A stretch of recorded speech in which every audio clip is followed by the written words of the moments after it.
Espace TV, les grandes gueules, tout sur les dessus de l'actu. Ahmed Camara, Zachary Milimono, Roby, Mohamed Djibril Camara, Moussa Moïse Silla, Lamine Girassi forment les grandes gueules. Bienvenue chez les GG en ce mardi matin, 1h30, vous aidez à mieux comprendre l'actualité. Vous êtes du côté de Dakar, vous avez la possibilité évidemment d'intervenir en direct dans cette émission. Soit vous partez sur le site de la radio, le www.espacefmguinée.info, GG au 8037, ça se passe là aussi. Sinon, un autre numéro, 00224 657 39 13 13, si vous êtes à l'étranger. Au ministre les GG, on s'intéresse à l'actualité évidemment, une nouvelle gouvernance en Guinée pour une meilleure régulation des marchés publics, dit-on. C'est depuis septembre 2014, c'est l'efficacité en tout cas de l'entrée en vigueur, c'est bien cela, d'un nouveau code des marchés publics et des textes d'application, un nouveau code qui consacre donc la séparation entre les organes de gestion, ceux chargés du contrôle et ceux de la régulation. Quel impact déjà? C'est la grosse question que nous nous posons ce matin. Peut-on parler de pas géant vers la bonne gouvernance ou vers la bonne direction, si vous voulez?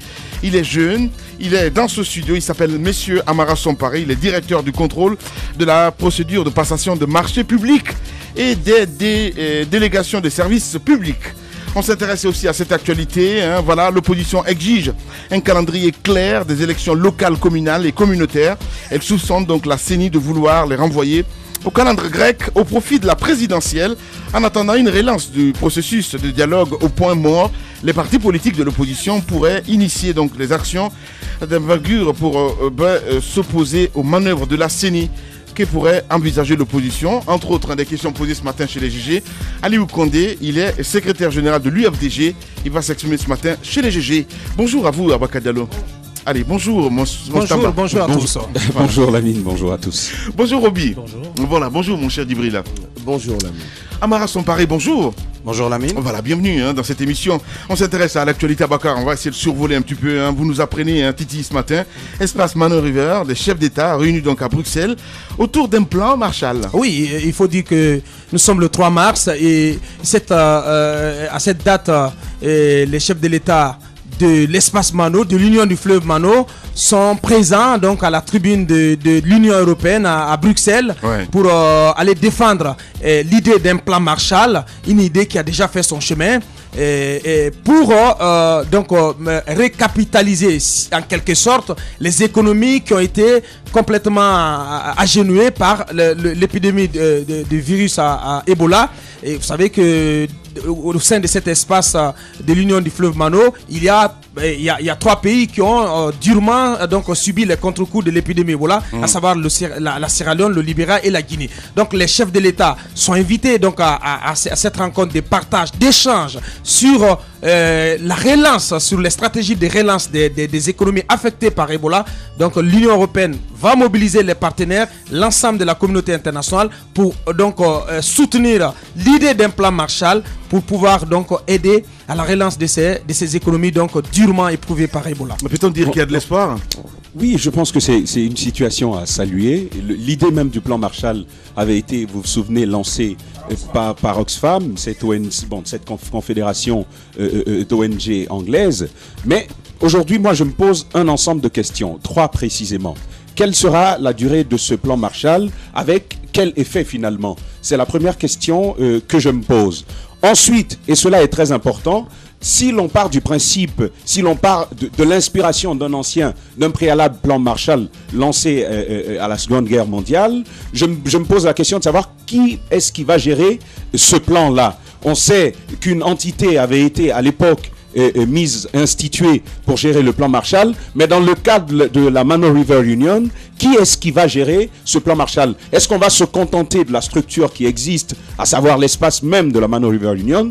Est-ce que c'est comme ça que ça va aller? C'est la seconde question. Mais la dernière, c'est celle liée au domaine d'investissement. Quels sont les secteurs qui vont être ciblés par rapport à la crise que nous avons connue? On sait que le secteur de l'entreprise a été sérieusement fauché par l'épidémie d'Ebola. Nous avons un secteur de la santé qu'il va falloir revoir, un secteur douanier, même économique, assez lamentable.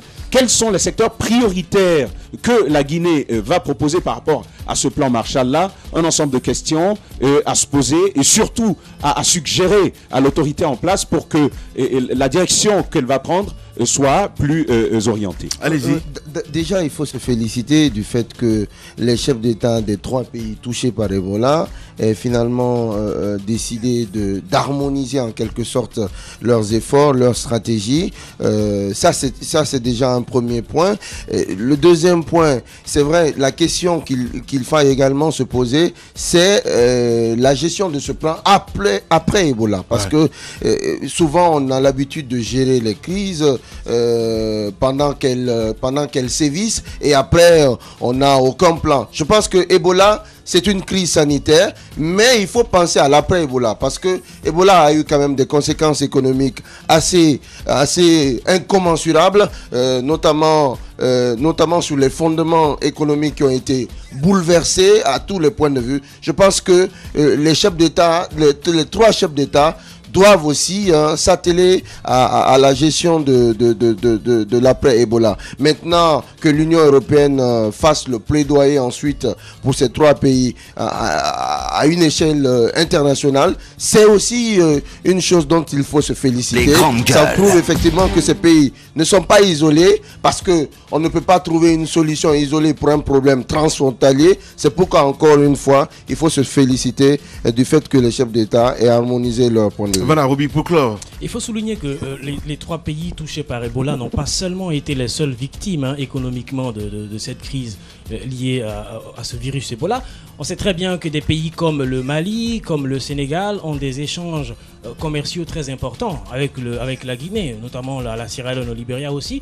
Et d'ailleurs, la Banque mondiale chiffre la perte pour 2 ans autour de 32,6 milliards de dollars. C'est énorme pour les 3 pays. Donc je pense que la réunion des 3 chefs d'État, c'est pour certainement trouver un terrain d'entente. La question n'est pas qui va gérer quoi que ce soit. La question, c'est de trouver une stratégie adéquate pour que les économies de ces pays-là puissent se relever. Parce que la Banque mondiale estime que 32,6 milliards de dollars, c'est quand même énorme pour des pays qui avaient déjà des difficultés économiques bien avant l'arrivée de Ebola. Donc Ebola n'a fait qu'empirer une situation qui existait. Donc aujourd'hui, je pense que lorsque les pays internationaux viennent au chevet de ces 3 pays touchés par Ebola, c'est non seulement pour permettre à ces pays-là de se relever économiquement, mais pour permettre aussi à ces pays-là de reprendre leur activité commerciale avec les pays alentours. Ouais. Alors, Amar Sombaré, qu'est-ce qui vous inspire ce sommet, si on peut appeler ça comme ça, D'abord, c'est une excellente initiative parce qu'il est clair que pour pouvoir apporter une solution viable à la crise que l'on vient de traverser, il faut une synergie d'action entre les différents pays touchés. Ouais. À ceci, j'ajouterais qu'un plan Marshall, en fait, ce n'est rien d'autre qu'un apport de capitaux massif. Au sortir de la Seconde Guerre mondiale, le problème était simple. Il y avait la destruction en fait d'infrastructures de manière très importante et il fallait d'abord reconstruire ces infrastructures et redynamiser l'activité économique. En ce qui concerne les pays touchés par Ebola, il n'y a pas eu de destruction d'infrastructures, mais par contre, le tissu économique a été fortement touchés, notamment au niveau des revenus de l'État et des revenus même des agents économiques que sont les ménages. Donc le plan Marshall devrait se concentrer d'abord à la reconstitution en fait de cet apport en libérant les entraves à la croissance pour permettre de libérer les énergies et relancer la machine économique. Alors Abaka, on va évoluer, on parle de l'UFR ce matin, Sidya Touré à l'intérieur du pays. Mon cher Roby, franchement des choses à dire. Je suis à dire cette phrase, la présidence n'est pas un centre d'apprentissage. Il a toujours dit, c'est devenu une rhétorique chez Sidya Touré de tenser le pouvoir en place en utilisant les pics. Il est spécialiste dans ce domaine. Mais il est parti à la conquête lui aussi de l'intérieur du pays. Je pense qu'il a commencé une grande tournée qui commence à partir de Kindia jusqu'à Zérékoré, jusqu'en forêt. Il estime que l'heure est venue parce que de repartir un peu, redynamiser l'intérieur. Et selon d'ailleurs la cellule de com de l'UFR, le parti UFR connaîtrait d'adhésion massive en ce moment-là. Mais ce qu'ils disent tous, Roby, pas naïf à ce point quand même. Je l'ai dit, j'ai dit selon la cellule de communication de l'UFR. Alors pourquoi vous voulez lécher le gars, comment je vais dire, la sucette avec ma bouche. Alors ce qui est intéressant de savoir, ce qui est intéressant surtout, c'est qu'aujourd'hui je pense qu'il est important que chaque parti soit responsable dans les discours. Aujourd'hui je pense que notre tissu social dans notre pays est tellement écorné que que les pôles politiques sont basés sur l'ethnicisation énorme de l'atmosphère politique. Je pense qu'aujourd'hui... Mais attends... c'est une réalité. C'est une réalité. Non, mais nous sommes dans un pays où les lignes politiques sont collées sur les lignes communautaires. Quand on crée un parti politique, on cherche d'abord à être adoubé par sa communauté d'origine. Ça, c'est une réalité africaine. Et ce n'est pas spécifique à la Guinée. Écoute ce que je vais te dire, d'accord? C'est pas la peine de t'envoler. Ce que je vous ai dit, c'est que c'est quand même le problème, c'est quand même le nœud gordien de notre politique. C'est que les partis politiques ont accentué leur discours, ont accentué leur stratégie sur les bases communautaires, sur les bases ethniques. Personne ne nie le fait qu'on doit être adoubé chez lui avant d'aller. Mais quand il y a exagération à ce niveau-là, je pense que c'est ce qui crée le problème politique aujourd'hui. C'est ce qui fait que les tensions s'exacerbent. Parce que tout simplement, je voudrais qu'on dise par exemple qu'il y a un parti cosmopolite dans lequel se retrouve tout le monde, que les partis politiques en Guinée soient responsables dans le discours, qu'on ne se victimise pas, qu'on ne se cache pas forcément derrière sa communauté. Je veux dire que c'est ce qui crée les tensions. Je veux dire que la Guinée appartient à toutes les communautés et que chaque communauté doit se retrouver au moins dans n'importe quel parti politique. Voilà. Allez-y, Tamba. Je ne trouve aucun problème à cette communication de M. Sidia Touré lorsqu'il dit que la présidence n'est pas un centre d'apprentissage. Je trouve que c'est assez politiquement correct. Et d'ailleurs, il faut le dire, il est dans un contexte de campagne. C'est la campagne qui commence là. Pré-campagne. C'est de la campagne avant la campagne. Pré-campagne ou campagne, c'est de la campagne. Non, mais soyons réalistes. Qu'est-ce que Sidia Touré fait sur le terrain? Sinon que de chercher à convaincre un électorat possible, un éventuel électorat. C'est de cela que je parle. Mais revenons un peu à cette communication, à cette phrase qui cause un peu de tort à certaines personnes. Aujourd'hui, il faut le dire, je pense que le comportement de M. Alpha Condé n'est pas totalement différent de celui de l'opposant qu'il a été il y a quelques années. Je le disais encore hier. Notre président fait parfois le même boulot que nous, journalistes. Il fait parfois le même boulot que M. Sidia Touré. Il constate, il critique. C'est finalement dans cette posture-là que nous sommes. Il y a cette question des audits dont on a parlé hier. On nous a dit que des audits ont été faits. On attend que ces résultats soient proclamés parce que la gouvernance a obligation de nous rendre compte de la gestion qu'elle fait de notre État. On attend ces résultats pour voir ce qui va être fait. Mais jusque-là, on attend et rien. Voilà. Allez-y, monsieur Amara. Moi, je considère que de toute façon, il est un peu prématuré de tomber dans le débat politicien, des petites phrases et des ritournelles. Pour l'instant, nous sommes dans l'action. Nous sortons d'une crise sanitaire majeure qui a ébranlé le tissu économique. Notre objectif premier, c'est de relancer la machine. Une fois qu'on aura relancé la machine et qu'on sera rentré en période électorale, à ce moment, on affûtera les arguments et on pourra débattre. Je pense qu'il est trop tôt. Roby, je pense qu'il est trop tôt pour tomber dans ce jeu-là. En même temps, c'est trop facile, mon cher ami, lorsque le président va inaugurer Plaza Diamond et qu'ils disent que je vais passer au premier tour en coup KO, c'est un discours forcément de campagne politique. Je pense qu'on n'est pas tout à fait sorti de la crise.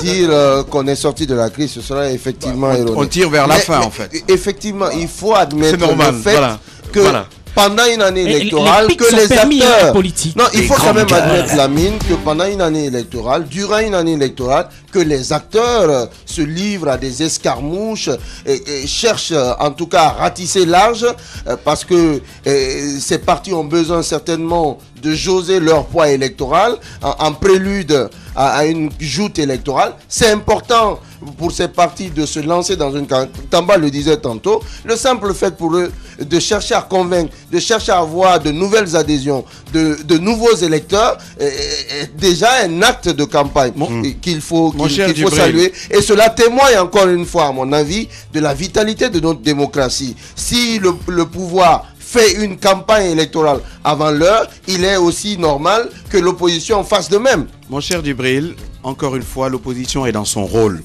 Elle ne peut que critiquer, elle ne peut qu'attaquer. Nous sommes dans l'action. Aujourd'hui, nous sommes au pouvoir, nous gouvernons. Donc, nous devons poser des actes visibles pour la population. Plaza Diamond est l'un de ces actes. L'inauguration de Plaza Diamond entre tout simplement dans une politique de réalisation d'infrastructures. C'est un chantier. Tout simple. Oui, voilà. On inaugure un chantier. En même temps, je me dis quelque part, il faut être aveugle aussi en étant de l'autre côté, je vais dire, à s'écouterait à se dire que tout va bien à Mara-Somparé. C'est pas normal. Mais personne ne Quand vous vous a dites que dit que l'opposition tout allait est dans bien. son rôle de critiquer, vous le savez très bien. Il y a des failles à Mara-Somparé. Osons dire les choses. Lamine, Oui. l'imperfection est inhérente à toute Eh ben œuvre voilà, humaine. je connais la leçon. Donc, Bien. nous sommes dans l'action. Les Et lorsque grandes l'on est gueules. dans l'action, c'est là où l'on peut se tromper ou faire bien ou à peu près bien. Ouais. Mais le plus important, c'est d'agir. Y a- Celui qui n'agit pas, Et s'il n'y a pas de la réaction, critique facile. vous avez appris hier ce qui s'est passé du côté de Donka? Vous ne savez pas? Il n'y a pas de réaction. À Il y a- Mara-Somparé, quand même. Vous ne savez pas ce qui s'est passé du côté de le 28 Donka, le week-end, le week-end.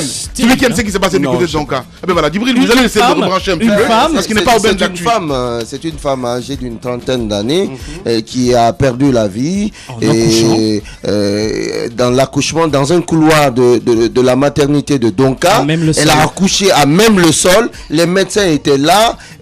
Elle a accouché au nez, à la barbe des médecins, dans une indifférence générale. Ça a provoqué le choc puisque la femme, juste après l'accouchement, elle n'a pas bénéficié des premiers soins d'urgence. Donc, elle s'est vidée de son sang. Elle en est morte. Aujourd'hui, dans sa famille, c'est le choc, le tollé, l'indignation. Pas plus tard qu'hier, j'ai rencontré la directrice générale de Donka qui me disait qu'elle était peinée par rapport à cette situation. Et je vous dis, Lamine, la maternité de Donka est cornaquée par un professeur agrégé. Bien. Donc, c'est Vous c'est avez quand la même faute. un Un exemple parmi plusieurs. hein. Je vous le dis de manière très claire et sans hésitation. Si ces faits sont avérés, il est de la responsabilité de la direction de l'hôpital Donka de prendre toutes les mesures et les sanctions à Les l'encontre grandes des gueules. médecins qui ont pu laisser cet acte se produire. Je dis bien s'ils sont avérés. Je le dis en toute indépendance. Alors- Les sanctions doivent être prises pour que ce genre de choses n'arrive pas. Si le président a institué la gratuité des actes liés au don de la vie, c'est justement pour éviter ce genre de choses. Si les gens sur le terrain refusent d'appliquer les dispositions qui sont prises au sommet, il faut les sanctionner. Alors, Clair et net. Si pour une fois des sanctions sont prises, moi je pense que on va s'en féliciter, mais c'est pas évident. Il y a pas à s'attendre à grand chose. En tout Miracle. cas. Non, pas du tout, parce que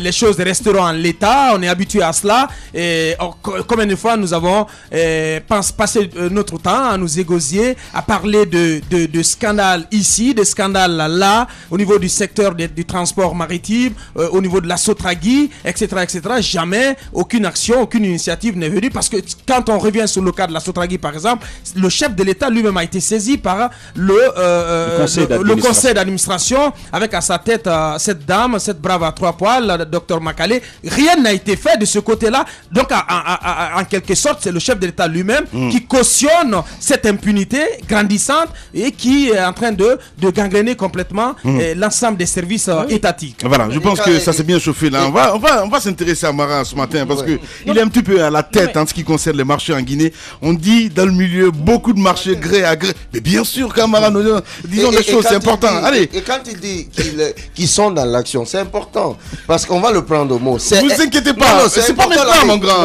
Il dit Attendez. qu'ils sont dans l'action. Lamine, grandes gueules. Je n'aimerais pas qu'on passe sur cette phrase-là. Cette phrase qui m'a l'air très intéressante. Quand on est dans l'action, on agit, on prend des mesures, des sanctions contre ceux qui se rendent coupables de prévarication. Et aujourd'hui, les scandales font légion et on ne voit pas l'État agir. Bien. Quand on est dans Djibril l'action, c'est aussi agir. Abakar disait la même chose il y a un instant. Donc, ne vous inquiétez pas, de toute façon, on aura tout le temps avec Amara Somparé. Secteur bancaire, on apprend ce matin une menace de grève, donc au potentiel, Djibril. Ouais, une menace de grève potentielle. Et il faut dire que les discussions à CHOP entre l'APB, l'association professionnelle banques des font banques, beaucoup de bruit, hein. et la Après, il y a FESABAC. C'est vrai, c'est bien de. Non, mais c'est bien d'annoncer les grèves à chaque fois. Mais grandes moi, je gueules. voudrais. Attention, il ne s'agit pas là d'une grève. Moi, je voudrais dire quelque Non. chose. Je voudrais dire quelque chose à ces banques-là, ces banques primaires, ces banques privées qui exercent en Guinée. C'est bien à chaque fois de sortir dans les médias, FESABAC et autres, on va faire la grève. Mais qu'est-ce qu'eux ils font pour améliorer les conditions de service? Les gens, les populations, quand vous allez dans certaines banques, je ne vais pas citer, des gens passent toute une journée, parfois même 2 jours, Ah, pour Ecobank. récupérer des copecs. Je veux dire, Les faut être grandes sérieux. gueules. Il faut demander à l'État certainement d'avoir une bonne collaboration avec ces banques-là, mais en même temps, il faut que l'État exige à ces banques-là d'améliorer la qualité de leur service. Ça, c'est Avant vrai. de demander aux autres d'être bons, soyez bons vous-même, hein, les banques. Ouais, ça, Voilà. ça, c'est vrai. Mais arrêtez, C'est vrai. quoi. Alors, Merci, comme toi, s'il te plaît, je Roby, disais allez-y. effectivement que après l'échec des négociations entre la FESABAC et l'association professionnelle des banques, il faut préciser que l'association l'association professionnelle des banques défend en quelque sorte les intérêts des patrons de banques, alors que la FESABank défend les intérêts des travailleurs. Alors, les négociations achoppent sur plusieurs points. Il y a la révalorisation des primes, des salaires, la révalorisation des indemnités de départ à la retraite, mais aussi la révalorisation de bien d'autres choses. Je pense que les négociations achoppent sur ces points-là. Mais ce qui est intéressant, Lamine, c'est que demain, les deux parties vont vouloir demander l'avis de leur mandant au travers des assemblées extraordinaires. C'est ce qui va bien évidemment jouer sur l'activité des banques, puisque les activités vont être perturbées de 8h à midi, nous annonçons. Toutes les banques. Ouais, toutes les banques primaires, faut-il le préciser. Donc demain, à l'occasion de ces assemblées extraordinaires, est-ce qu'il faut y voir une sorte de grève? Une source indique que ce n'est pas une grève, c'est un débrayage, je cite, larvé, mais on appelle ça dans le monde, dans le jargon des banques, une sorte de grève d'avertissement. Toujours est-il que demain, les usagers de banque vont être les victimes collatérales d'une situation qu'ils n'ont pas souhaité. Voilà, on revient à la suite un petit peu à Baka Diallo, ce qui concerne hier. On a eu Zakaria Kamara, c'est cela, Koulibaly plutôt. Oui, hier, absolument. Dans l'émission. Alors, qu'est-ce que ça a donné finalement à la fin du compte? Oui, finalement, vous avez vu la peur panique qui s'est emparée des populations de Conakry, des usagers, des consommateurs, parce qu'on avait pensé qu'il y avait pénurie. Mais on l'a dit, redit hier sur cette antenne, il n'y avait pas pénurie, donc il n'y avait pas feu au lac, et cela s'expliquait. Il y avait manque, ou si vous voulez, on peut utiliser rupture de stock. Rupture de stock, c'est l'expression qui convient dans les différentes stations. Consécutivement à l'attitude d'attentisme qui a été observée chez les gérants des stations, qui étaient au courant déjà que l'État allait concéder une nouvelle baisse au niveau du prix des carburants. Donc ces gérants des stations ont préféré d'abord écouler les stocks qu'ils avaient sous la main, en attendant la baisse qui allait être consacrée. Alors hier, il n'y avait pas du tout beaucoup de carburant dans les stations, ou il n'y en avait pas du tout dans certaines. Ce n'est que hier soir, et juste l'opération s'est prolongée jusque tard dans nombre de stations. Donc finalement, tout est rentré en ordre. Donc il n'y a pas pénurie en Guinée. Voilà, il n'y a pas pénurie. Il n'y a pas pénurie, mais moi je me pose la question de savoir qu'est-ce qu'on appelle pénurie. Parce que depuis Bessia là-bas jusque derrière Antaï, avec par exemple à Lansanaya où tu pouvais trouver une mais c'est ce qu'on t'a expliqué. Non mais attends Aboubacar, je ne veux pas que l'on enjolive une situation. Non, parce qu'il ça n'a pas. Écoutez une chose. Nous avons souffert. Le peuple a souffert pour trouver un seul litre de gasoil. Mais écoutez, il faut dire la vérité. Il y avait cette grosse rupture qu'il ne faut pas accepter. Si l'on veut faire des réformes sur les prix, Lamine, je veux le dire. Si l'on veut faire des réformes par rapport aux prix, on veut les baisser. Je pense qu'il faut prendre les mesures qui s'imposent. Ce n'est pas dans de l'amateurisme qui va. C'est pas où il a dormi, ce garçon-là, franchement. Allez-y, Roby. Moi, je vais vous dire, les patrons des stations-service font un peu le roi. Parce que je ne peux pas comprendre la coïncidence. Pourquoi tu dis ça? Mais non, mais c'est la coïncidence entre la baisse du prix et une rupture brusque des stocks de carburant dans les stations. Je n'arrive pas à comprendre. Je veux dire, on est habitué à ces faits. Tu vois toujours la petite bête. Mais non, mais il faut voir la petite bête. Ce qu'il dit est vrai.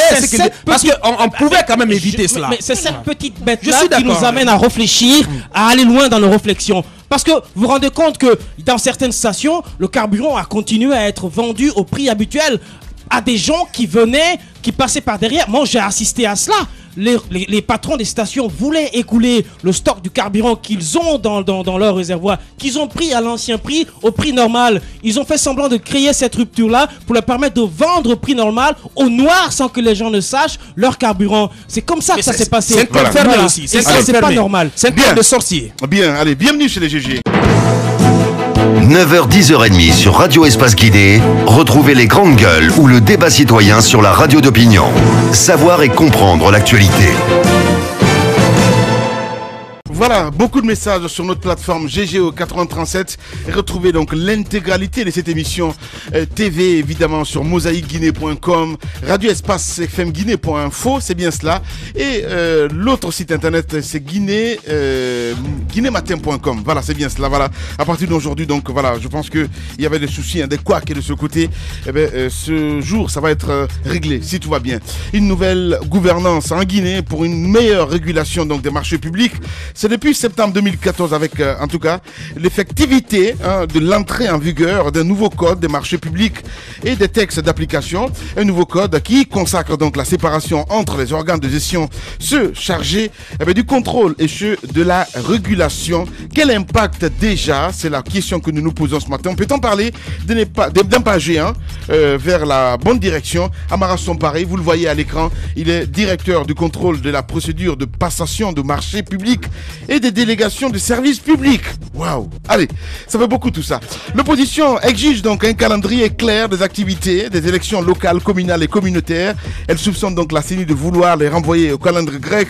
On en parle ce matin avec Aliou Condé dans un instant qui va intervenir chez les GG Abaka Diallo. On s'intéresse à notre invité évidemment. Oui, Amara Somparé donc qui est à la tête d'un nouvel instrument donc qui a été dans les grandes gueules. Qui a été mis en place donc par l'État pour une meilleure régulation donc directeur de contrôle de la procédure de passation des marchés publics. Donc il est à un niveau à un point stratégique, à un niveau très stratégique dans la passation des marchés, parce que c'est lui qui doit donner son visa pour son OK de conformité donc de tous les marchés publics en ce qui concerne donc le code de passation de ces marchés. Donc vu que ce nouveau code est entré en vigueur à partir du 1er septembre, c'est important qu'il nous explique les contours, les points saillants de ce nouveau code des marchés publics. Mais bien avant, parce qu'on a un auditoire vraiment, je veux dire, très jeune, on va essayer de comprendre d'abord c'est quoi votre fonction à Amara Somparé. Parce que là, oui, c'est important, franchement. Sa fonction se résume en vous n'êtes pas Amara Somparé, je suis le sage quand même. Voilà, allez, attendez. Quand même, mon grand, ne pas à quoi. Allez, avec un pléthore de titres. Non, je pense que vous allez comprendre très simplement. Je vais vous expliquer un peu la genèse de cette réforme qui a débuté en fait au début des années 2000 et qui est entrée dans sa phase décisive à l'arrivée du professeur Alpha Condé au pouvoir, parce qu'il fallait une très forte volonté politique pour accomplir cette réforme. De quoi s'agit-il ? En réalité, il s'agissait de répondre à deux impératifs. Le premier, qualifier la commande publique pour améliorer la gouvernance économique de l'État. Le second, accroître la transparence dans le processus de passation des marchés. Un, pour que les entreprises qui soumissionnent au marché de l'État ne soient pas flouées dans leurs droits. Et deuxièmement, pour que le plus grand nombre d'entreprises puissent avoir accès à la commande publique. Donc le code des marchés publics sous sa forme de 2012 a modifié celui qui était en vigueur depuis 1997 en instituant ce qu'on appelle la séparation des fonctions. Il y a deux organes distincts qui ont été créés ou qui existaient mais dont les attributions ont été modifiées. C'est la Direction nationale des marchés publics qui aujourd'hui s'occupe exclusivement de la passation des marchés, et c'est l'administration et contrôle des grands projets et des marchés publics qui s'occupe du contrôle des marchés publics. Vous avez dit le mot, le grand projet. Alors, vos rapports avec ce géant du côté de la présidence publique, mon cher ami, parce que c'est important de revenir là-dessus, parce que je parlais tout à l'heure des marchés gré à gré. Il faut vraiment éclairer la lanterne des auditeurs. Bien sûr, je vais le faire. Je vais le faire. La direction que j'ai le privilège de diriger appartient à l'administration et contrôle des grands projets. C'est une direction qui fait partie des 9 ou 10 directions techniques au sein de la CGPMP. Je suis le technicien qui prépare en fait les documents et les avis pour approbation de l'administrateur général. C'est comme ça que ça fonctionne. Donc nous sommes au contrôle de la procédure de passation, mais aussi de l'exécution des marchés publics. Et la Direction nationale des marchés publics passe les marchés. Donc cette séparation entre ces deux entités garantit un peu la transparence et améliore la gouvernance dans le processus. Pourquoi ? Avant, qu'est-ce qui se passait? Il y avait une seule commission interministérielle des grands marchés, pour tous les marchés au-delà d'1 milliard. Cette commission était présidée par le ministère des Finances à travers les marchés publics. Le rapporteur, c'était les grands projets, et étaient membres de cette commission les représentants du maître d'ouvrage, le ministère du Plan, et parfois aussi la Direction nationale des investissements publics. En dessous de 1 milliard, il y avait une petite commission nationale qui traitait les appels d'offres. Aujourd'hui, on a fait éclater cette commission. Simplifier. Les grands projets font le contrôle, la direction des marchés publics passe les marchés. En clair, point barre. Et l'autorité de régulation, j'en viens. qui a à sa tête en ce Guillaume qui Curtis. concerne l'autorité de régulation, c'est l'innovation majeure de ce code. C'est-à-dire qu'on a créé un organe de recours qui est complètement indépendant des deux autres organes qui s'occupent de la passation et du contrôle. Pour que cet organe veille à la bonne marche des opérations entre les deux organes, et d'autre part que cet organe de régulation soit une issue de recours pour les entreprises qui se sentiraient brimées dans leurs droits.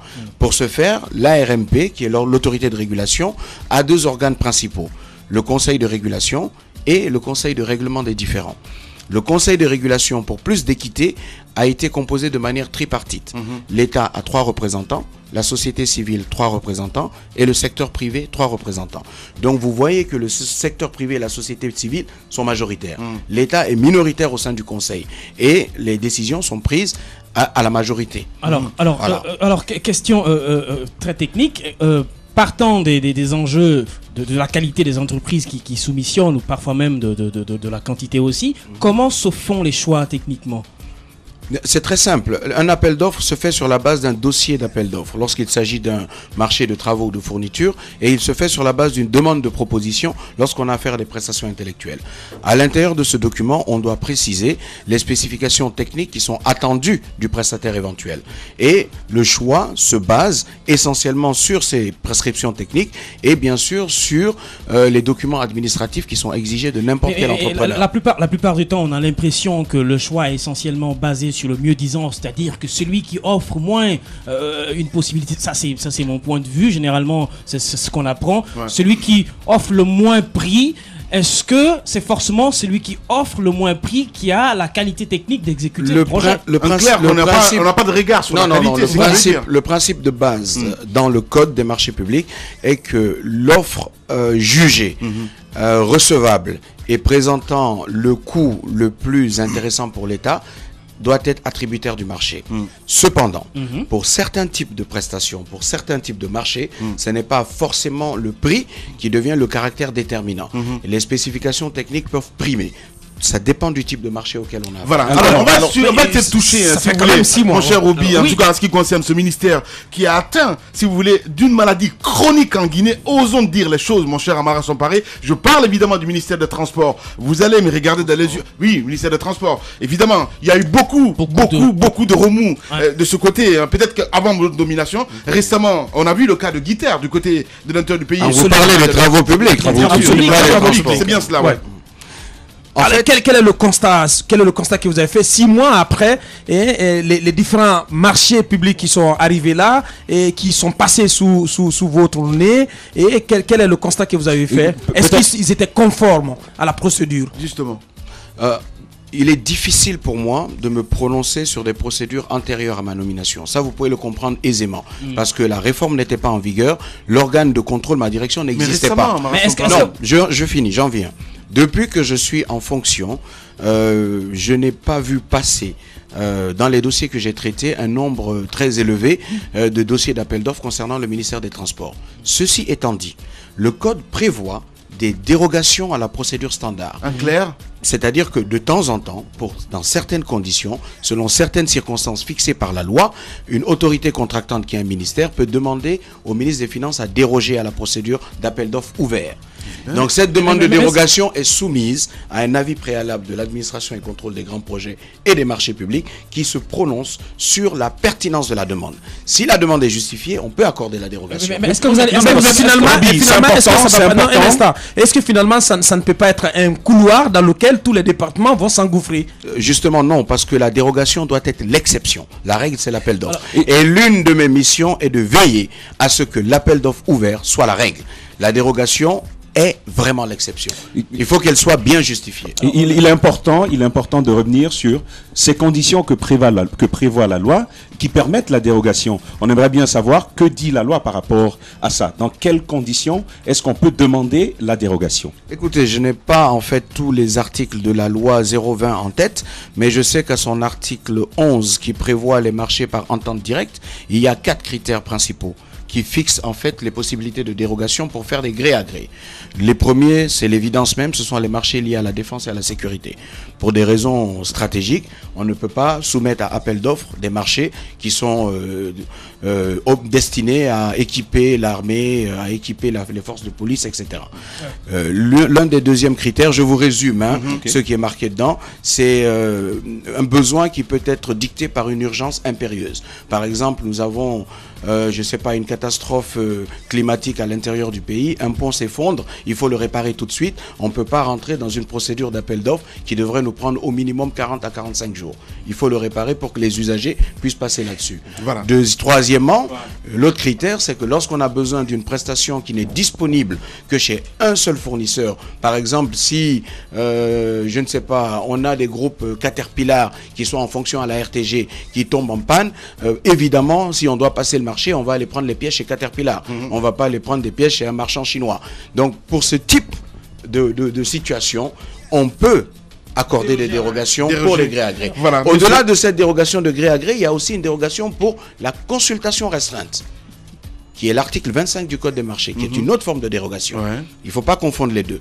Si, par exemple, nous voulons mettre à appel d'offres un marché dont la réalisation apparaît trop complexe ou dont les spécifications techniques sont un peu trop compliqué pour être disponible chez un grand nombre de fournisseurs, on est obligé de limiter la consultation à ceux qui en ont les capacités. Et très souvent, OTP, ce qu'on ne vous dit pas, c'est qu'il y a des marchés qui sont passés sur préfinancement des entreprises. Parce que les deniers de l'État sont ce qu'ils sont actuellement. Le contexte budgétaire est très difficile et certaines entreprises assistent l'État en préfinançant les marchés. Tout le monde ne peut pas le faire.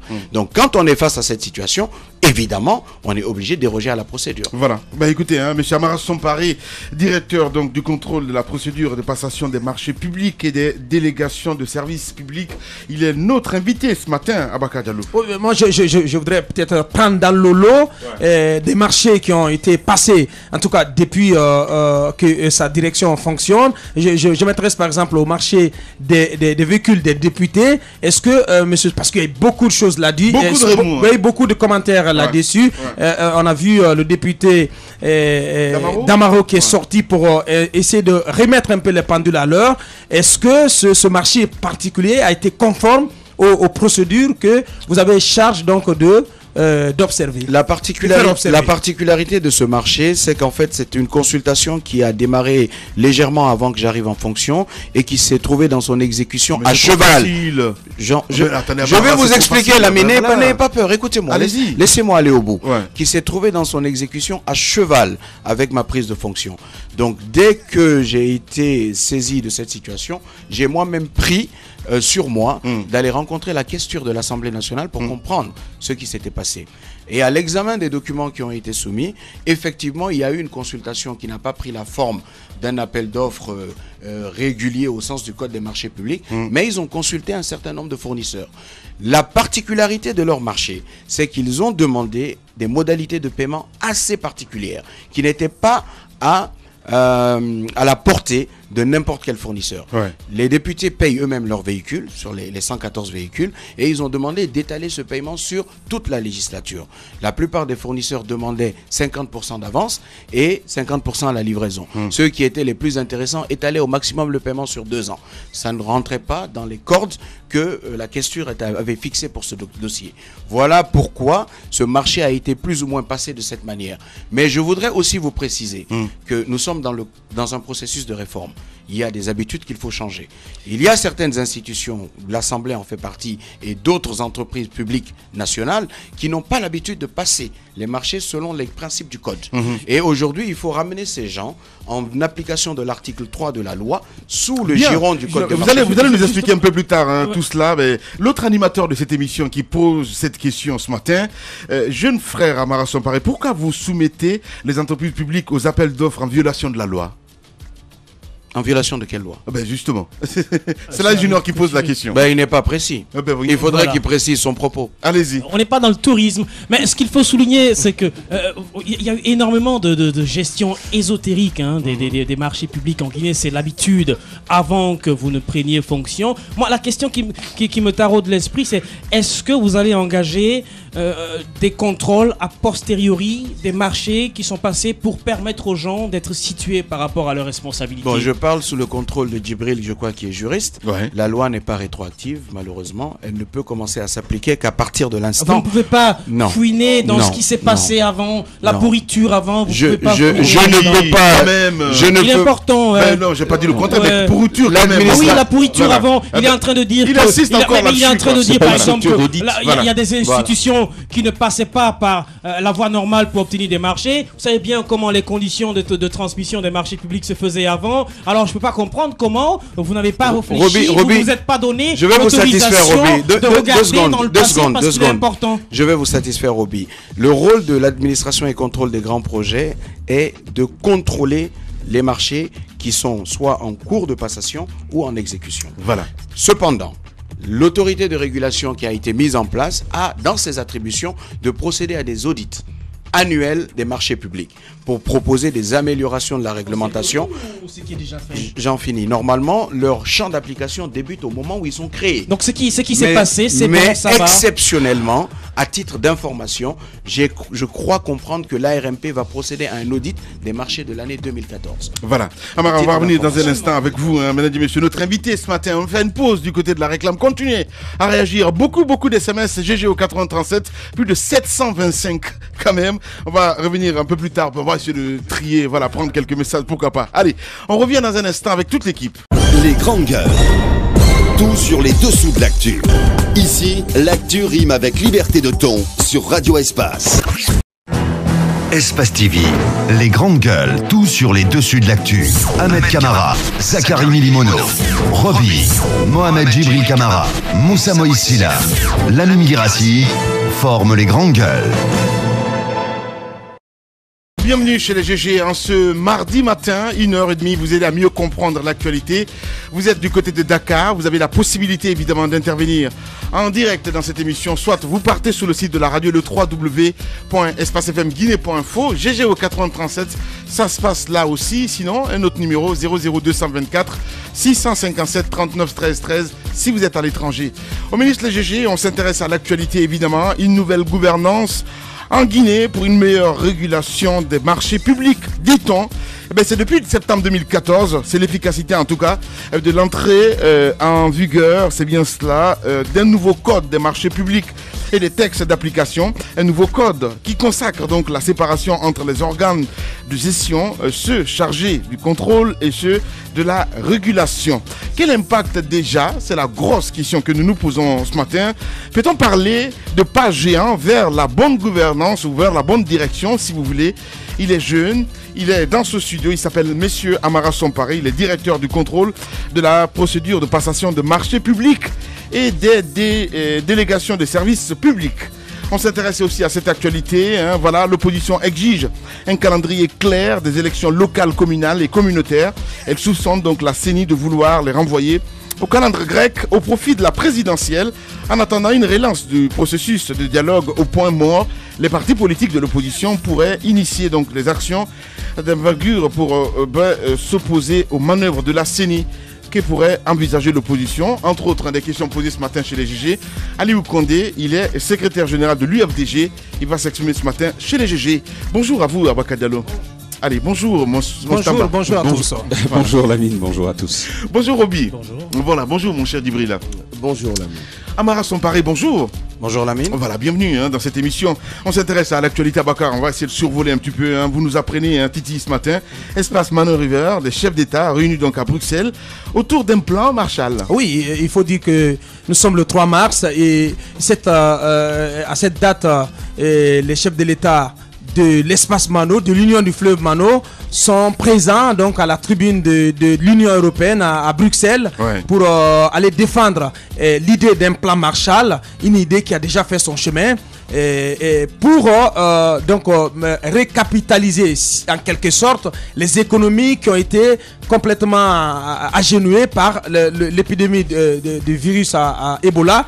Et vous savez que au sein de cet espace de l'Union du fleuve Mano, il y a 3 pays qui ont durement subi les contre-coups de l'épidémie Ebola, à savoir la Sierra Leone, le Libéria et la Guinée. Donc les chefs de l'État sont invités à cette rencontre de partage, d'échange sur la relance, sur les stratégies de relance des économies affectées par Ebola. Donc l'Union européenne va mobiliser les partenaires, l'ensemble de la communauté internationale pour soutenir l'idée d'un plan Marshall pour pouvoir aider à la relance de ces économies durement éprouvées par Ebola. Peut-on dire qu'il y a de l'espoir? Oui, je pense que c'est une situation à saluer. L'idée même du plan Marshall avait été, vous vous souvenez, lancée par Oxfam, cette confédération d'ONG anglaise. Mais aujourd'hui, moi, je me pose un ensemble de questions, 3 précisément. Quelle sera la durée de ce plan Marshall? Avec quel effet finalement? C'est la première question que je me pose. Ensuite, et cela est très important, si l'on part du principe, si l'on part de l'inspiration d'un préalable plan Marshall lancé à la Seconde Guerre mondiale, je me pose la question de savoir qui est-ce qui va gérer ce plan-là. On sait qu'une entité avait été à l'époque instituée pour gérer le plan Marshall, mais dans le cadre de la Mano River Union, qui est-ce qui va gérer ce plan Marshall? Est-ce qu'on va se contenter de la structure qui existe, à savoir l'espace même de la Mano River Union? Est-ce que c'est comme ça que ça va aller? C'est la seconde question. Mais la dernière, c'est celle liée au domaine d'investissement. Quels sont les secteurs qui vont être ciblés par rapport à la crise que nous avons connue? On sait que le secteur de l'entreprise a été sérieusement fauché par l'épidémie d'Ebola. Nous avons un secteur de la santé qu'il va falloir revoir, un secteur douanier, même économique, assez lamentable. Quels sont les secteurs prioritaires que la Guinée va proposer par rapport à ce plan Marshall-là? Un ensemble de questions à se poser et surtout à suggérer à l'autorité en place pour que la direction qu'elle va prendre soit plus orientée. Allez-y. Déjà, il faut se féliciter du fait que les chefs d'État des 3 pays touchés par Ebola aient finalement décidé d'harmoniser en quelque sorte leurs efforts, leurs stratégies. Ça, c'est déjà un premier point. Le deuxième point, c'est vrai, la question qu'il faille également se poser, c'est la gestion de ce plan après Ebola. Parce que souvent, on a l'habitude de gérer les crises pendant qu'elles sévissent et après, on n'a aucun plan. Je pense que Ebola, c'est une crise sanitaire, mais il faut penser à l'après-Ebola parce que Ebola a eu quand même des conséquences économiques assez incommensurables, notamment sur les fondements économiques qui ont été bouleversés à tous les points de vue. Je pense que les chefs d'État, les 3 chefs d'État doivent aussi s'atteler à la gestion de l'après-Ebola. Maintenant que l'Union européenne fasse le plaidoyer ensuite pour ces 3 pays à une échelle internationale, c'est aussi une chose dont il faut se féliciter. Ça prouve effectivement que ces pays ne sont pas isolés parce qu'on ne peut pas trouver une solution isolée pour un problème transfrontalier. C'est pourquoi, encore une fois, il faut se féliciter du fait que les chefs d'État aient harmonisé leur point de vue. Voilà, Roby, pour clore. Il faut souligner que les 3 pays touchés par Ebola n'ont pas seulement été les seules victimes économiquement de cette crise liée à ce virus Ebola. On sait très bien que des pays comme le Mali, comme le Sénégal ont des échanges commerciaux très importants avec la Guinée, notamment la Sierra Leone, le Libéria aussi. Et d'ailleurs, la Banque mondiale chiffre la perte pour 2 ans autour de 32,6 milliards de dollars. C'est énorme pour les 3 pays. Donc je pense que la réunion des 3 chefs d'État, c'est pour certainement trouver un terrain d'entente. La question n'est pas qui va gérer quoi que ce soit. La question, c'est de trouver une stratégie adéquate pour que les économies de ces pays-là puissent se relever. Parce que la Banque mondiale estime que 32,6 milliards de dollars, c'est quand même énorme pour des pays qui avait déjà des difficultés économiques bien avant l'arrivée de Ebola. Donc Ebola n'a fait qu'empirer une situation qui existait. Donc aujourd'hui, je pense que lorsque les pays internationaux viennent au chevet de ces 3 pays touchés par Ebola, c'est non seulement pour permettre à ces pays-là de se relever économiquement, mais pour permettre aussi à ce pays-là de reprendre leur activité commerciale avec les pays alentours. Ouais. Alors, Amas Sombaré, qu'est-ce qui vous inspire ce sommet, si on peut appeler ça comme ça, D'abord, c'est une excellente initiative parce qu'il est clair que pour pouvoir apporter une solution viable à la crise que l'on vient de traverser, il faut une synergie d'action entre les différents pays touchés. Ouais. À ceci, j'ajouterais qu'un plan Marshall, en fait, ce n'est rien d'autre qu'un apport de capitaux massif. Au sortir de la Seconde Guerre mondiale, le problème était simple. Il y avait la destruction en fait d'infrastructures de manière très importante et il fallait d'abord reconstruire ces infrastructures et redynamiser l'activité économique. En ce qui concerne les pays touchés par Ebola, il n'y a pas eu de destruction d'infrastructures, mais par contre, le tissu économique a été fortement touché, notamment au niveau des revenus de l'État et les revenus même des agents économiques que sont les ménages. Ouais. Donc le plan Marshall devrait se concentrer d'abord à la reconstitution en fait de cet apport en libérant les entraves à la croissance pour permettre de libérer les énergies et relancer la machine économique. Ouais. Alors Abaka, on va évoluer, on parle de l'UFR ce matin, Sidia Touré à l'intérieur du pays. Mon cher Roby, franchement des choses à dire. Je suis à dire cette phrase, la présidence n'est pas un centre d'apprentissage. Il a toujours dit, c'est devenu une rhétorique chez Sidia Touré de tenser le pouvoir en place en utilisant les pics. Il est spécialiste dans ce domaine. Mais il est parti à la conquête lui aussi de l'intérieur du pays. Je pense qu'il a commencé une grande tournée qui commence à partir de Kindia jusqu'à Zérékoré, jusqu'en forêt. Il estime que l'heure est venue parce que de repartir un peu redynamiser l'intérieur. Et selon d'ailleurs la cellule de com de l'UFR, le parti UFR connaîtrait d'adhésion massive en ce moment-là. Mais donc tous, Roby, pas naïf à ce point quand même.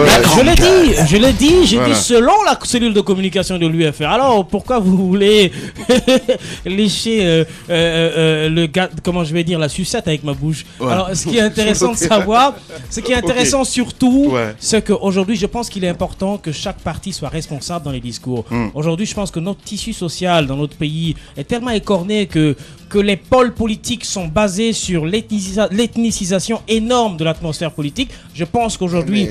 Roby, c'est une réalité. C'est une réalité. Non, mais nous sommes dans un pays où les lignes politiques sont collées sur les lignes communautaires. Quand on crée un parti politique, on cherche d'abord à être adoubé par sa communauté d'origine. Ça, c'est une réalité africaine. Et ce n'est pas spécifique à la Guinée. Écoute ce que je vais te dire. D'accord ? C'est pas la peine de t'envoler. Ce que je vous ai dit, c'est que c'est quand même le problème, c'est que le nœud gordien de notre politique, c'est que les partis politiques ont accentué leur discours, ont accentué leur stratégie sur les bases communautaires, sur les bases ethniques. Personne ne nie le fait qu'on doit être adoubé chez lui avant d'aller. Mais quand il y a exagération à ce niveau-là, je pense que c'est ce qui crée le problème politique aujourd'hui. C'est ce qui fait que les tensions s'exacerbent. Parce que tout simplement, je voudrais qu'on dise par exemple qu'il y a un parti cosmopolite dans lequel se retrouve tout le monde, que les partis politiques en Guinée soient responsables dans le discours, qu'on ne se victimise pas, qu'on ne se cache pas forcément derrière sa communauté. Je veux dire que c'est ce qui crée les tensions. Je veux dire que la Guinée appartient à toutes les communautés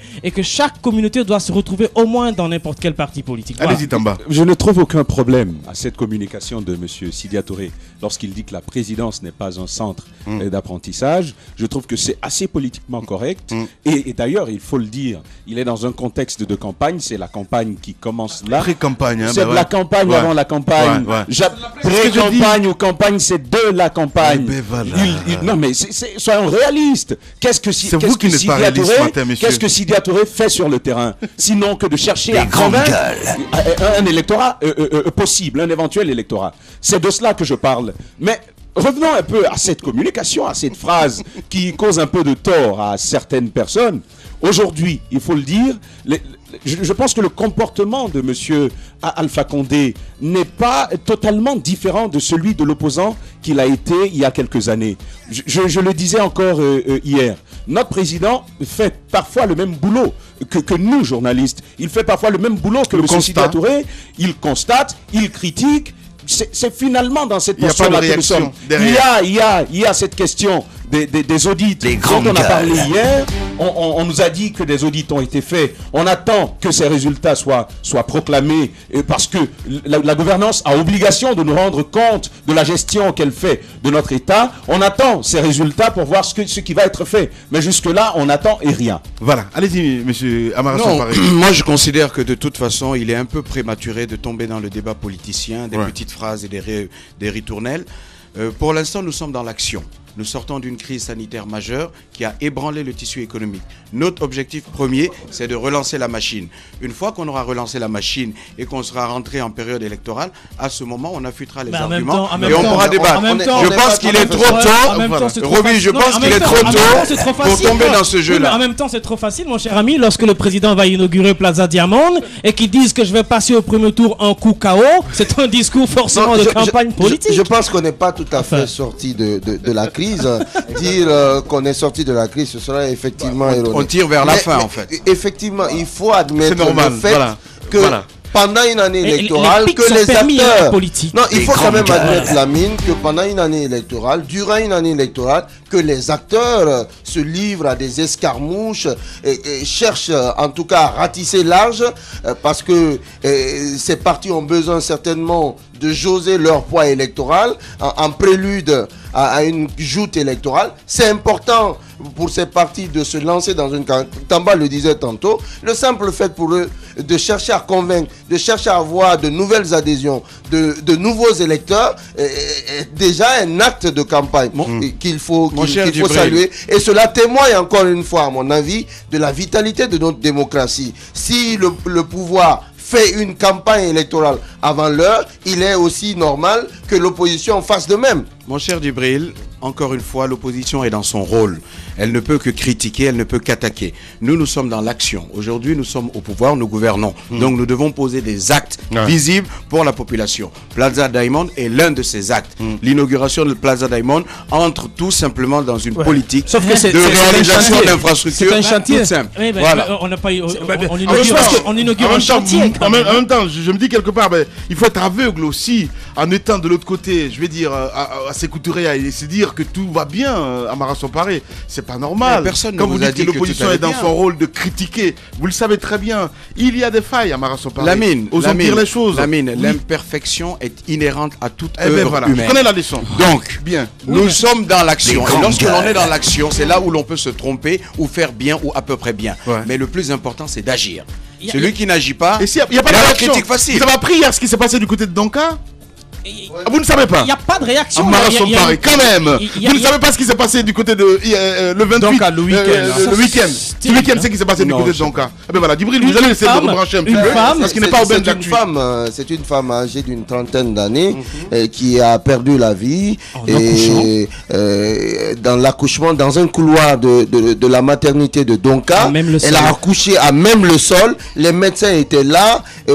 Elle a accouché au nez, à la barbe des médecins. Dans une indifférence générale, ça a provoqué le choc puisque la femme, juste après l'accouchement, elle n'a pas bénéficié des premiers soins d'urgence. Donc, elle s'est vidée de son sang. Elle en est morte. Aujourd'hui, dans sa famille, c'est le choc, le tollé, l'indignation. Et pas plus tard qu'hier, j'ai rencontré la directrice générale de Donka qui me disait qu'elle était peinée par rapport à cette situation. Et je vous dis, Lamine, la maternité de Donka est cornaquée par un professeur agrégé. Bien. Donc, c'est quand même un exemple parmi plusieurs. Je vous le dis de manière très claire et sans hésitation. Si ces faits sont avérés, il est de la responsabilité de la direction de l'hôpital Donka de prendre toutes les mesures et les sanctions à l'encontre des médecins qui ont pu laisser cet acte se produire. Je dis bien s'ils sont avérés. Je le dis en toute indépendance. Les sanctions doivent être prises pour que ce genre de choses n'arrive pas. Si le président a institué la gratuité des actes liés au don de la vie, c'est justement pour éviter ce genre de choses. Si les gens sur le terrain refusent d'appliquer les dispositions qui sont prises au sommet, il faut les sanctionner. Clair et net. Si pour une fois des sanctions sont prises, moi je pense que on va s'en féliciter, mais c'est pas évident. Il y a pas à s'attendre à grand chose. Miracle. Non, pas du tout, parce que les choses resteront en l'état. On est habitué à cela. Et combien de fois nous avons passé notre temps à nous égosier, à parler de scandales ici, de scandales là, au niveau du secteur du transport port maritime, au niveau de la Sotragui, etc., etc. Jamais aucune action, aucune initiative n'est venue, parce que quand on revient sur le cas de la Sotragui, par exemple, le chef de l'État lui-même a été saisi par le conseil d'administration, avec à sa tête cette dame, cette brave à trois poils, Dr Makale. Rien n'a été fait de ce côté-là. Donc, en quelque sorte, c'est le chef de l'État lui-même qui cautionne cette impunité grandissante et qui est en train de gangréner complètement l'ensemble des services étatiques. Voilà, je pense que ça s'est bien chauffé là. On va s'intéresser à Mara ce matin, parce que il est un petit peu à la tête en ce qui concerne les marchés en Guinée. On dit dans le milieu beaucoup de marchés gré à gré. Mais bien sûr, quand Mara nous disons les choses, c'est important. Allez. Et quand il dit qu'ils sont dans l'action, c'est important, parce qu'on va le prendre au mot. Ne vous inquiétez pas, c'est pas maintenant, mon grand. Il dit qu'ils sont dans l'action. Je n'aimerais pas qu'on passe sur cette phrase-là, cette phrase qui m'a l'air très intéressante. Quand on est dans l'action, on agit, on prend des mesures, des sanctions contre ceux qui se rendent coupables de prévarication. Et aujourd'hui, les scandales font légion et on ne voit pas l'État agir. Bien. Quand on est dans l'action, c'est aussi agir. Abakar disait la même chose il y a un instant. Donc, ne vous inquiétez pas, de toute façon, on aura tout le temps avec Amara Somparé. Secteur bancaire, on apprend ce matin une menace de grève, donc au potentiel, Djibril. Oui, une menace de grève potentielle. Et il faut dire que les discussions à CHOP entre l'APB, l'association professionnelle des banques, bruit, hein, et la FESABAC. C'est vrai, c'est bien de... Non, mais c'est bien d'annoncer les grèves à chaque fois. Mais moi, il ne s'agit pas là d'une grève.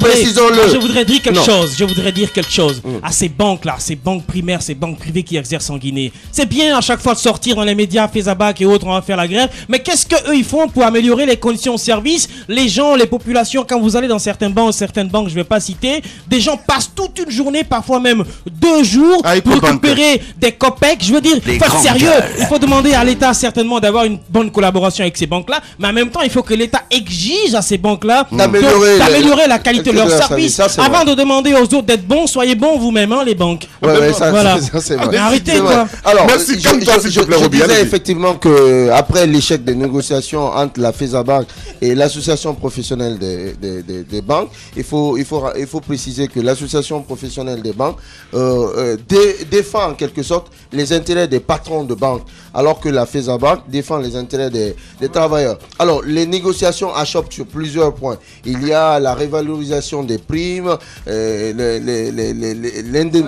des salaires, la révalorisation des indemnités de départ à la retraite, mais aussi la révalorisation de bien d'autres choses. Je pense que les négociations achoppent sur ces points-là. Mais ce qui est intéressant, Lamine, c'est que demain, les deux parties vont vouloir demander l'avis de leur mandant au travers des assemblées extraordinaires. C'est ce qui va bien évidemment jouer sur l'activité des banques, puisque les activités vont être perturbées de 8h à midi. Nous annonçons... Toutes les banques. Oui, toutes les banques primaires, faut-il le préciser. Donc, demain, à l'occasion de ces assemblées extraordinaires, est-ce qu'il faut y voir une sorte de grève?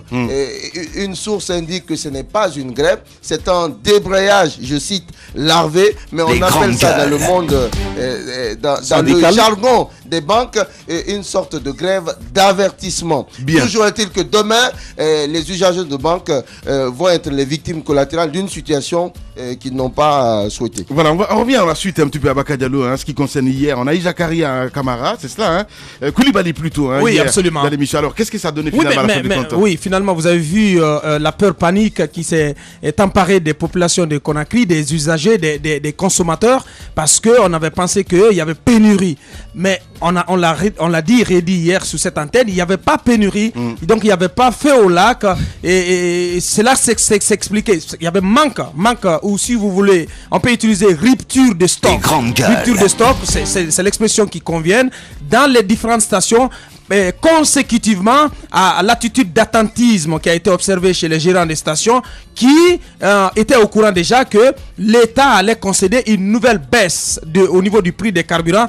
Donc ces gérants des stations ont préféré d'abord écouler les stocks qu'ils avaient sous la main, en attendant la baisse qui allait être consacrée. Alors hier, il n'y avait pas du tout beaucoup de carburant dans les stations, ou il n'y en avait pas du tout dans certaines. Ce n'est que hier soir, et juste l'opération s'est prolongée jusque tard dans nombre de stations. Donc finalement, tout est rentré en ordre. Donc il n'y a pas pénurie en Guinée. Voilà, il n'y a pas pénurie. Il n'y a pas pénurie, mais moi je me pose la question de savoir qu'est-ce qu'on appelle pénurie. Parce que depuis Bessia là-bas jusque derrière Antaï, avec par exemple à Lansanaya où tu pouvais trouver une. Mais c'est ce qu'on t'a expliqué. Non mais attends, Aboubacar, je ne veux pas que l'on enjolive une situation. Non, parce qu'il ça n'arrive pas. Écoutez une chose. Nous avons souffert. Le peuple a souffert pour trouver un seul litre de gasoil.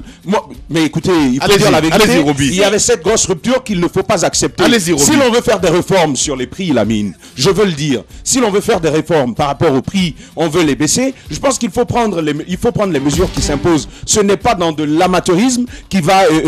C'est pas où il a dormi, ce garçon-là, franchement. Allez-y, Roby. Moi, je vais vous dire, les patrons des stations-service font un peu le roi. Parce que je ne peux pas comprendre la coïncidence. Pourquoi tu dis ça? Mais non, mais c'est la coïncidence entre la baisse du prix et une rupture brusque des stocks de carburant dans les stations. Je n'arrive pas à comprendre. Je veux dire, on est habitué à cette fête. Tu vois toujours la petite bête. Mais non, mais il faut voir la petite bête. Ce qu'il dit est vrai.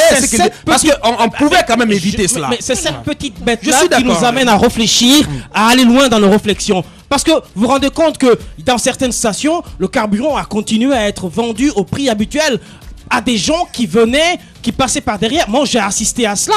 Les patrons des stations voulaient écouler le stock du carburant qu'ils ont dans leur réservoir, qu'ils ont pris à l'ancien prix, au prix normal. Ils ont fait semblant de créer cette rupture-là pour leur permettre de vendre au prix normal, au noir, sans que les gens ne sachent leur carburant. C'est comme ça que ça s'est passé. C'est un fermé aussi. C'est pas normal. C'est un club de sorciers. Bien, allez, bienvenue chez les GG. 9h, 10h30 sur Radio Espace Guidé, retrouvez les grandes gueules ou le débat citoyen sur la radio d'opinion. Savoir et comprendre l'actualité. Voilà, beaucoup de messages sur notre plateforme GGO 8037. Retrouvez donc l'intégralité de cette émission TV, évidemment, sur mosaïqueguinée.com, Radio Espace FM Guinée.info, c'est bien cela. Et l'autre site internet, c'est guinématin.com. Voilà, c'est bien cela. Voilà, à partir d'aujourd'hui, donc voilà, je pense qu'il y avait des soucis, des couacs de ce côté. Eh bien, ce jour, ça va être réglé, si tout va bien. Une nouvelle gouvernance en Guinée pour une meilleure régulation donc des marchés publics. C'est depuis septembre 2014 avec, en tout cas, l'effectivité de l'entrée en vigueur d'un nouveau code des marchés publics et des textes d'application. Un nouveau code qui consacre donc la séparation entre les organes de gestion, ceux chargés du contrôle et ceux de la régulation. Quel impact déjà? C'est la question que nous nous posons ce matin. Peut-on parler d'un pas géant vers la bonne direction? Amara Somparé, vous le voyez à l'écran, il est directeur du contrôle de la procédure de passation de marchés publics et des délégations de services publics. Waouh! Allez, ça fait beaucoup tout ça. L'opposition exige donc un calendrier clair des activités des élections locales, communales et communautaires. Elle soupçonne donc la CENI de vouloir les renvoyer au calendrier grec. On en parle ce matin avec Aliou Condé dans un instant qui va intervenir chez les GG à Bakadalo. On s'intéresse à notre invité évidemment. Oui, Amara Somparé donc qui est à la tête d'un nouvel instrument donc qui a été intégré dans les grandes gueules. Qui a été mis en place donc par l'État pour une meilleure régulation donc directeur de contrôle de la procédure de passation des marchés publics. Donc il est à un niveau à un point stratégique, à un niveau très très très stratégique dans la passation des marchés, parce que c'est lui qui doit donner son visa pour son OK de conformité donc de tous les marchés publics en ce qui concerne donc le code de passation de ces marchés. Donc vu que ce nouveau code est entré en vigueur à partir du 1er septembre, c'est important qu'il nous explique les contours, les points saillants de ce nouveau code des marchés publics. Mais bien avant, parce qu'on a un auditoire vraiment, je veux dire, très jeune, on va essayer de comprendre d'abord c'est quoi votre fonction à Amara Somparé. Parce que là, oui, c'est important, franchement. Sa fonction se résume en vous n'êtes pas Amara Somparé, je suis le sage quand même. Voilà, attendez, quand même mon grand, on ne veut pas ça quoi. Allez, avec un pléthore de titres. Non, je pense que vous allez comprendre très simplement. Je vais vous expliquer un peu la genèse de cette réforme qui a débuté en fait au début des années 2000 et qui est entrée dans sa phase décisive à l'arrivée du professeur Alpha Condé au pouvoir, parce qu'il fallait une très forte volonté politique pour accomplir cette réforme. De quoi s'agit-il? En réalité, il s'agissait de répondre à deux impératifs. Le premier, qualifier la commande publique pour améliorer la gouvernance économique de l'État. Le second, accroître la transparence dans le processus de passation des marchés. Un, pour que les entreprises qui soumissionnent au marché de l'État ne soient pas flouées dans leurs droits. Et deuxièmement, pour que un plus grand nombre d'entreprises puissent avoir accès à la commande publique. Donc, le Code des marchés publics, sous sa forme de 2012, a modifié celui qui était en vigueur depuis 1997 en instituant ce qu'on appelle la séparation des fonctions. Il y a deux organes distincts qui ont été créés ou qui existaient mais dont les attributions ont été modifiées. C'est la Direction nationale des marchés publics qui aujourd'hui s'occupe exclusivement de la passation des marchés, et c'est l'administration et contrôle des grands projets et des marchés publics qui s'occupe du contrôle des marchés publics. Vous avez dit le mot, le grand projet. Alors, vos rapports avec ce géant du côté de la présidence publique, mon cher ami, parce que c'est important de revenir là-dessus, parce que je parlais tout à l'heure des marchés gré à gré. Il faut vraiment éclairer la lanterne des auditeurs. Bien sûr, je vais le faire. Je vais le faire. La direction que j'ai le privilège de diriger appartient à l'administration et contrôle des grands projets. C'est une direction qui fait partie des 9 ou 10 directions techniques au sein de la CGPMP. Je suis le technicien qui prépare en fait les documents et les avis pour approbation de l'administrateur général. C'est comme ça que ça fonctionne. Donc nous sommes au contrôle de la procédure de passation, mais aussi de l'exécution des marchés publics. Et la Direction nationale des marchés publics passe les marchés. Donc cette séparation entre ces deux entités garantit un peu la transparence et améliore la gouvernance dans le processus. Pourquoi ? Avant, qu'est-ce qui se passait? Il y avait une seule commission interministérielle des grands marchés, pour tous les marchés au-delà d'1 milliard. Cette commission était présidée par le ministère des Finances, à travers les marchés publics. Le rapporteur, c'était les grands projets, et étaient membres de cette commission les représentants du maître d'ouvrage, le ministère du Plan, et parfois aussi la Direction nationale des investissements publics. En dessous de 1 milliard, il y avait une petite commission nationale qui traitait les appels d'offres. Aujourd'hui, on a fait éclater cette commission. Vous avez simplifié. Les grands projets font le contrôle, la direction des marchés publics passe les marchés. En clair, point barre. Et l'autorité de régulation, j'en viens. qui a à sa tête en ce Guillaume qui Curtis. concerne l'autorité de régulation, c'est l'innovation majeure de ce code. C'est-à-dire qu'on a créé un organe de recours qui est complètement indépendant des deux autres organes qui s'occupent de la passation et du contrôle. Pour que cet organe veille à la bonne marche des opérations entre les deux organes, et d'autre part que cet organe de régulation soit une issue de recours pour les entreprises qui se sentiraient brimées dans leurs droits. Pour ce faire, l'ARMP, qui est l'autorité de régulation, a deux organes principaux, le Conseil de régulation et le Conseil de règlement des différends. Le Conseil de régulation, pour plus d'équité, a été composé de manière tripartite. L'État a 3 représentants, la société civile 3 représentants et le secteur privé 3 représentants. Donc vous voyez que le secteur privé et la société civile sont majoritaires. L'État est minoritaire au sein du Conseil et les décisions sont prises à la majorité. Alors question très technique. Partant des enjeux de la qualité des entreprises qui soumissionnent, ou parfois même de la quantité aussi, comment se font les choix techniquement ? C'est très simple. Un appel d'offres se fait sur la base d'un dossier d'appel d'offres lorsqu'il s'agit d'un marché de travaux ou de fournitures, et il se fait sur la base d'une demande de proposition lorsqu'on a affaire à des prestations intellectuelles. À l'intérieur de ce document, on doit préciser les spécifications techniques qui sont attendues du prestataire éventuel. Et le choix se base essentiellement sur ces prescriptions techniques et bien sûr sur les documents administratifs qui sont exigés de n'importe quel entrepreneur. La plupart du temps, on a l'impression que le choix est essentiellement basé sur le mieux-disant, c'est-à-dire que celui qui offre moins une possibilité, ça c'est mon point de vue, généralement c'est ce qu'on apprend, celui qui offre le moins prix, est-ce que c'est forcément celui qui offre le moins prix qui a la qualité technique d'exécuter le projet? On n'a pas de regard sur la qualité. Le principe de base dans le code des marchés publics est que l'offre jugée, recevable et présentant le coût le plus intéressant pour l'État doit être attributaire du marché. Cependant, pour certains types de prestations, pour certains types de marchés, ce n'est pas forcément le prix qui devient le caractère déterminant. Les spécifications techniques peuvent primer. ça dépend du type de marché auquel on a. Voilà. Alors, on va peut-être toucher, si vous voulez, mon cher Roby, en tout cas en ce qui concerne ce ministère qui a atteint, si vous voulez, d'une maladie chronique en Guinée. Osons dire les choses, mon cher Amara Somparé. Je parle évidemment du ministère des Transports. Vous allez me regarder dans les yeux. Oui, ministère des Transports. Évidemment, il y a eu beaucoup de remous de ce côté. Peut-être qu'avant notre domination, récemment, on a vu le cas de Guitare du côté de l'intérieur du pays. Vous parlez des travaux publics. C'est bien cela, ouais. En fait, quel est le constat que vous avez fait 6 mois après les différents marchés publics qui sont arrivés là et qui sont passés sous votre nez, et quel est le constat que vous avez fait? Est-ce qu'ils étaient conformes à la procédure? Justement. Il est difficile pour moi de me prononcer sur des procédures antérieures à ma nomination. Ça, vous pouvez le comprendre aisément. Parce que la réforme n'était pas en vigueur. L'organe de contrôle, ma direction, n'existait pas. Non, je finis, j'en viens. Depuis que je suis en fonction, je n'ai pas vu passer dans les dossiers que j'ai traités un nombre très élevé de dossiers d'appel d'offres concernant le ministère des Transports.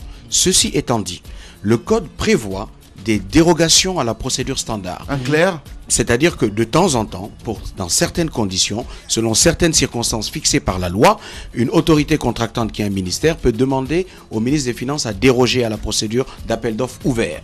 Donc cette demande de dérogation est soumise à un avis préalable de l'administration et contrôle des grands projets et des marchés publics qui se prononce sur la pertinence de la demande. Si la demande est justifiée, on peut accorder la dérogation. Mais est-ce que vous allez est-ce que finalement ça ne peut pas être un couloir dans lequel tous les départements vont s'engouffrer? Justement non, parce que la dérogation doit être l'exception. La règle, c'est l'appel d'offres. Et l'une de mes missions est de veiller à ce que l'appel d'offres ouvert soit la règle. La dérogation est vraiment l'exception. Il faut qu'elle soit bien justifiée. Il est important de revenir sur ces conditions que prévoit la loi qui permettent la dérogation. On aimerait bien savoir que dit la loi par rapport à ça. Dans quelles conditions est-ce qu'on peut demander la dérogation? Écoutez, je n'ai pas en fait tous les articles de la loi 020 en tête, mais je sais qu'à son article 11 qui prévoit les marchés par entente directe, il y a 4 critères principaux qui fixent en fait les possibilités de dérogation pour faire des gré à gré. Les premiers, c'est l'évidence même, ce sont les marchés liés à la défense et à la sécurité. Pour des raisons stratégiques, on ne peut pas soumettre à appel d'offres des marchés qui sont destinés à équiper l'armée, à équiper les forces de police, etc. L'un des deuxièmes critères, je vous résume, ce qui est marqué dedans, c'est un besoin qui peut être dicté par une urgence impérieuse. Par exemple, nous avons je ne sais pas, une catastrophe climatique à l'intérieur du pays, un pont s'effondre, il faut le réparer tout de suite. On ne peut pas rentrer dans une procédure d'appel d'offres qui devrait nous prendre au minimum 40 à 45 jours. Il faut le réparer pour que les usagers puissent passer là-dessus. Voilà.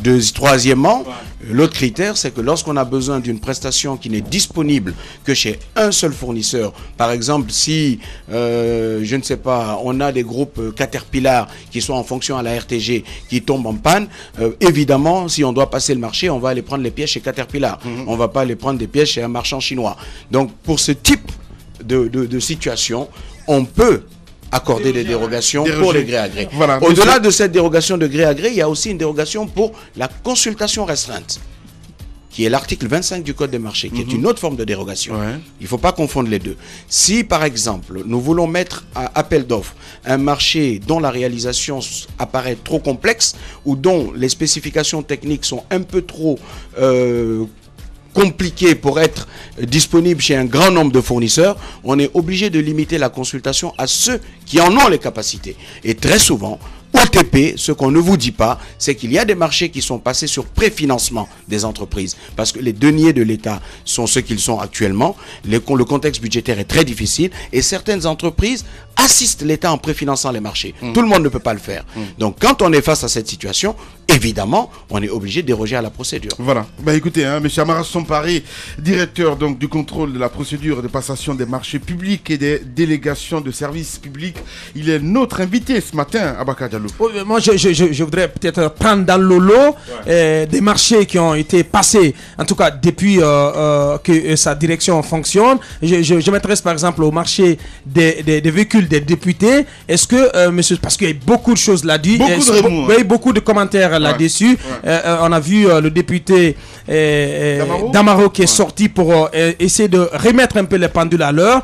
Est-ce que ce marché particulier a été conforme aux procédures que vous avez charge donc d'observer? La particularité de ce marché, c'est qu'en fait, c'est une consultation qui a démarré légèrement avant que j'arrive en fonction et qui s'est trouvée dans son exécution à cheval. Je vais vous expliquer, là, mais n'ayez pas peur, écoutez-moi. Allez-y. Laissez-moi aller au bout. Ouais. Qui s'est trouvée dans son exécution à cheval avec ma prise de fonction. Donc, dès que j'ai été saisi de cette situation, j'ai moi-même pris sur moi d'aller rencontrer la questure de l'Assemblée nationale pour comprendre ce qui s'était passé. Et à l'examen des documents qui ont été soumis, effectivement, il y a eu une consultation qui n'a pas pris la forme d'un appel d'offres régulier au sens du Code des marchés publics, mais ils ont consulté un certain nombre de fournisseurs. La particularité de leur marché, c'est qu'ils ont demandé des modalités de paiement assez particulières, qui n'étaient pas à la portée de n'importe quel fournisseur. Ouais. Les députés payent eux-mêmes leurs véhicules, sur les 114 véhicules, et ils ont demandé d'étaler ce paiement sur toute la législature. La plupart des fournisseurs demandaient 50% d'avance et 50% à la livraison. Ceux qui étaient les plus intéressants étalaient au maximum le paiement sur 2 ans. Ça ne rentrait pas dans les cordes que la questure avait fixées pour ce dossier. Voilà pourquoi ce marché a été plus ou moins passé de cette manière. Mais je voudrais aussi vous préciser que nous sommes dans un processus de réforme. Il y a des habitudes qu'il faut changer. Il y a certaines institutions, l'Assemblée en fait partie, et d'autres entreprises publiques nationales qui n'ont pas l'habitude de passer les marchés selon les principes du Code. Et aujourd'hui, il faut ramener ces gens en application de l'article 3 de la loi sous le giron du Code des marchés. Vous allez nous expliquer un peu plus tard tout cela. Mais l'autre animateur de cette émission qui pose cette question ce matin, jeune frère Amara Somparé, pourquoi vous soumettez les entreprises publiques aux appels d'offres en violation de la loi? En violation de quelle loi? Ben justement, c'est là Junior qui pose la question. Ben il n'est pas précis. Il faudrait qu'il précise son propos. Allez-y. On n'est pas dans le tourisme, mais ce qu'il faut souligner, c'est que il y a eu énormément de gestion ésotérique des marchés publics en Guinée. C'est l'habitude avant que vous ne preniez fonction. Moi, la question qui me taraude l'esprit, c'est est-ce que vous allez engager des contrôles a posteriori des marchés qui sont passés pour permettre aux gens d'être situés par rapport à leurs responsabilités? Bon, je parle sous le contrôle de Djibril, je crois, qui est juriste. Ouais. La loi n'est pas rétroactive, malheureusement. Elle ne peut commencer à s'appliquer qu'à partir de l'instant. Vous ne pouvez pas fouiner dans ce qui s'est passé avant, la pourriture avant. Je ne peux pas. Il est important. Non, j'ai pas dit le contraire, mais pourriture quand même. Oui, la pourriture avant. Il est en train de dire. Il insiste encore là-dessus. Il est en train de dire, par exemple, il y a des institutions qui ne passaient pas par la voie normale pour obtenir des marchés. Vous savez bien comment les conditions de transmission des marchés publics se faisaient avant. Alors je ne peux pas comprendre comment vous n'avez pas réfléchi, vous ne vous êtes pas donné l'autorisation de regarder dans le passé parce qu'il est important. Je vais vous satisfaire, Roby. Le rôle de l'administration et contrôle des grands projets est de contrôler les marchés qui sont soit en cours de passation ou en exécution. Voilà. Cependant, l'autorité de régulation qui a été mise en place a dans ses attributions de procéder à des audits annuels des marchés publics pour proposer des améliorations de la réglementation. J'en finis. Normalement, leur champ d'application débute au moment où ils sont créés. Donc ce qui s'est passé, c'est bon, ça va. Exceptionnellement, à titre d'information, je crois comprendre que l'ARMP va procéder à un audit des marchés de l'année 2014. Voilà. Amara, on va revenir dans un instant avec vous, mesdames et messieurs. Notre invité ce matin, on fait une pause du côté de la réclame. Continuez à réagir. Beaucoup d'SMS GGO 8037, plus de 725 quand même. On va revenir un peu plus tard. On va essayer de trier, voilà, prendre quelques messages, pourquoi pas. Allez, on revient dans un instant avec toute l'équipe. Les grandes gueules. Tout sur les dessous de l'actu. Ici, l'actu rime avec liberté de ton sur Radio Espace.